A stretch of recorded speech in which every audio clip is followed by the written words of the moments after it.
तिथे संसद सुरक्षेच्या मुद्द्यावर तुफान गदारोळ करणाऱ्या एकूण 14 खासदारांचं निलंबन करण्यात आलं। यात लोकसभेतल्या 13 तर राज्यसभेच्या एका खासदाराचा समावेश आहे। संसदेच्या सुरक्षेच्या मुद्द्यावर कामकाज सुरू होताच दोन्ही सभागृहात विरोधकांची तुफान त्यांनी गोंधळ घातला, गदारोळ सुरू केला। गृहमंत्री अमित शाह यांनी या प्रकरणी निवेदन देण्याची मागणी विरोधक करत होते। अध्यक्षांनी सुरुवातीला काँग्रेसचे खासदार टी.एन. प्रतापन, हेबी इडेन, ज्योतिमणी, रम्या हरिदास, डीन कुरियाकोस यांना हिवाळी अधिवेशनातून निलंबित केलं। त्यानंतरही गदारोळ सुरूच राहिल्यानं आणखी 9 खासदारांचं निलंबन झालं आणि मनिकम टागोर यांचा देखील यामध्ये समावेश राहिला। त्याआधी राज्यसभेत तृणमूल काँग्रेसचे खासदार डेरेक ओब्रायन यांचंही निलंबन करण्यात आलं। मात्र या कारवाईवरून सरकारचा मुखभंग झाला।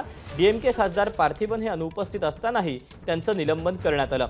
मात्र ही चूक लक्षात आल्यावर त्यांचं निलंबन मागे घेण्यात आलं।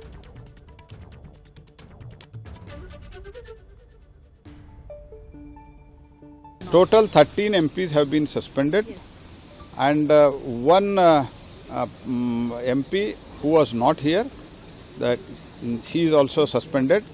But later on it has come to my notice that that was by mistaken identity.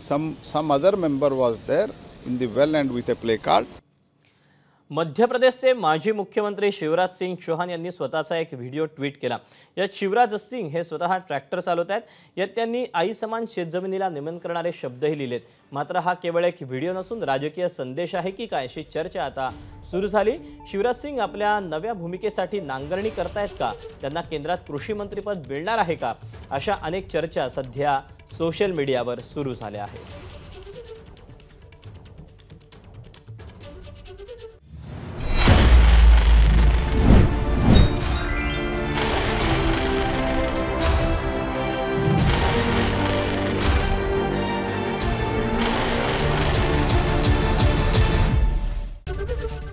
ABP माझा, उघडा डोळे बघा नीट।